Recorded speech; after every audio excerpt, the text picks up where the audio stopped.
మీ సొంతింటి కలకు అసలైన నేస్తం బీబీజీ ఇండియా. అమరావతిలో నికార్సైన ప్రాపర్టీ కోసం కాంటాక్ట్ 0406903224.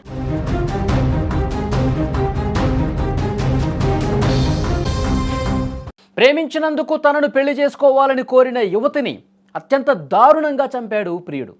ఆపై ఏమీ తెలియనట్లు పోలీసులతో కలిసి ఆమె కోసం వెతకడం ప్రారంభించాడు. చివరికి యువతి మృతదేహం లభించడంతో అతని భాగవతం మొత్తం ఎక్కడ బయటపడుతుందని కనిపించకుండా పరారయ్యాడు. ఈ సంఘటన చిత్తూరులో జరిగింది. ఇందులో ఇక్కడ అసలు విషయం ఏంటంటే, చనిపోయిన యువతి వికలాంగురాలు కాగా చంపిన నిందితుడు కూడా వికలాంగుడే. చిత్తూరు పట్టణంలోని గిరింపేటకు బాలాజీనగర్కు చెందినటువంటి కవిత దివ్యాంగురాలు. ఈమె కాణిపాకం ఆలయంలో కాంట్రాక్టు పద్ధతి మీద కంప్యూటర్ ఆపరేటర్గా పనిచేస్తోంది. చిత్తూరు పట్టణానికి చెందిన గణేష్ అనే దివ్యాంగుడు కవితను గత 5 సంవత్సరాలుగా ప్రేమిస్తున్నాడు.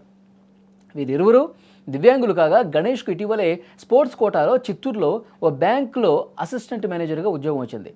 గణేష్ వికలాంగుల క్రికెట్లో జాతీయ స్థాయిలో మంచి ప్రతిభ కనబరిచి ఉద్యోగం కూడా సంపాదించాడు. అయితే ఉద్యోగం వచ్చిన తర్వాత గణేష్ కవితను పక్కన పెట్టి పెళ్లి ఇష్టం లేదని చెప్పాడు.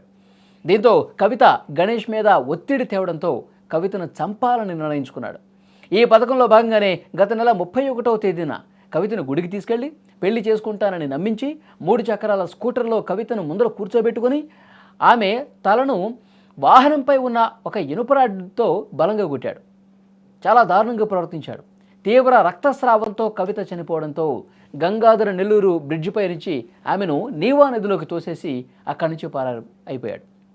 అయితే ఉదయం ఇంటి నుంచి వెళ్ళినటువంటి అక్క ఎంతకీ తిరిగి రాకపోవడంతో తమ్ముడు కిరణ్ వికలాంగ సంఘ నేతలకు ఈ విషయం మొత్తం చెప్పాడు. 2వ తేదీన చిత్తూరు 2వ పట్టణ పోలీస్ స్టేషన్లో మిస్సింగ్ కేసు నమోదు చేశారు. పోలీసులు మిస్సింగ్ కేసు నమోదైన తర్వాత వెతకడం ప్రారంభించారు.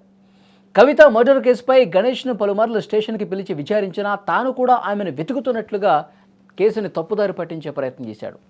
వెతుకుతా ఉన్నాడు, కానీ ఎక్కడా కూడా ఇతని నటనను ముందు కనిపెట్టలేకపోయారు. బుధవారం సాయంత్రం నీవా నదిలో పడి ఉన్న కవిత మృతదేహాన్ని గుర్తించారు. గణేష్ కవితను వాడుకొని వదిలించుకోవడానికి ఈ విధంగా హత్య చేశాడని కూడా పోలీసులు అనుమానిస్తున్నారు.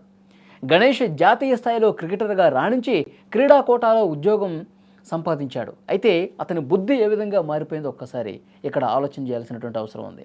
అంటే తను ముందు 5 సంవత్సరాలు మంచిగానే ఉన్నాడు, తర్వాత అతను వికలాంగుల కోటాలో ఉద్యోగం రావటం, ఉద్యోగం వచ్చిన తర్వాత ఈమెని మెల్లగా పక్కన పెట్టడం స్టార్ట్ చేసినటువంటి పరిస్థితి ఉంది. నిన్ను ప్రేమించాను, నిన్ను పెళ్లి చేసుకుంటాను, జీవితంతో నీకు తోడుగా ఉంటాను, ఇలాంటి మాయ మాటలన్నీ చెప్పి ఇంతకాలం తన నటనని రక్తి కట్టించినటువంటి పరిస్థితి ఉంది. కానీ ఆమె తమ్ముడు కూడా ప్రస్తుతం చెప్తా ఉన్నాడు, వాడుకొని వదిలేశాడు, వాడిని కఠినంగా శిక్షించాలని చెప్పి తమ్ముడు కూడా డిమాండ్ చేస్తూ ఉన్నాడు. పోలీసుల ఇన్వెస్టిగేషన్లో ముందు డ్రామా మొత్తం నడిపించినటువంటి ఆ వ్యక్తి ఒక్కసారిగా ఈ విషయం ఎక్కడ బయటపడుతుందని చెప్పి పారిపోయినట్లుగా పోలీసులు తాజాగా వాళ్ళు చేస్తున్నటువంటి దర్యాప్తులో తేలినటువంటి విషయం. అంటే చాలా దుర్మార్గంగా అతను ప్రవర్తించాడు. ఆమెని లోబరుచుకొని ఆమెకి జీవితాంతం తోడు ఉంటానని చెప్పి నమ్మించి ఆఖరికి నిన్ను నేను పెళ్లి చేసుకుంటాను ఒక పక్కా ప్లాన్ రచించాడు. ఆ ప్లాన్ ఏంటంటే తను మాయమాటలు చెప్పి దూరంగా తీసుకెళ్ళి చంపాలన్న ఉద్దేశంతో ఒక ప్లాన్ రచించుకుని ఇంటి నుంచి తీసుకెళ్ళాడు. నిన్ను నేను ప్రేమించాను, నీతోనే ఉంటాను, జీవితం మనిద్దరం కలిసి హ్యాపీగా ఉందాం, నిన్ను పెళ్లి చేసుకుంటాను, పద గుడికి వెళదామని చెప్పి గుడి వరకు తీసుకెళ్ళి మార్గ మధ్యలోనే ఒక రాడ్ తీసుకొని తల మీద కొట్టి చంపేసి నదిలో పడేశాడు. ఇది జరిగింది. సో పోలీసుల ఇన్వెస్టిగేషన్లో ఈ వాస్తవాలన్నీ కూడా బయటకు వచ్చాయి. ఆమె గణేష్ అనే ఒక SBI అసిస్టెంట్ బ్రాంచ్ మేనేజర్ మన చిత్తూరులో పనిచేస్తాడు, నాయుడు బిల్డింగ్లో. అతనితో లవ్లో ఉన్నట్లు, అతను మ్యారేజ్ విషయమై ఇద్దరికి వివాదం వచ్చినట్టు, దానికి పలుమార్లు కొంతమంది వికలాంగుల అసోసియేషన్ సభ్యులు పోలీస్ స్టేషన్లో కూడా విషయం నోటీస్ తీసుకొచ్చగా విచారించి సయోధ్య కుదుర్చుకొని వివాహం చేసుకుంటా అని అతను నమ్మించినందువలన ఎలాంటి కేసులు కూడా అప్పుడు నమోదు కాలేదు.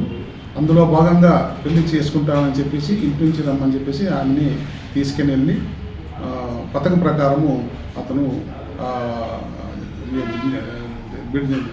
గిరిలోని రివర్ నది బ్రిడ్జి దగ్గర చంపేసి పడివేశారని చెప్పేసి మనకు ఇప్పుడు దర్యాప్తులో తేలింది. త్వరలోనే అతన్ని పట్టుకొని చట్టం ముందు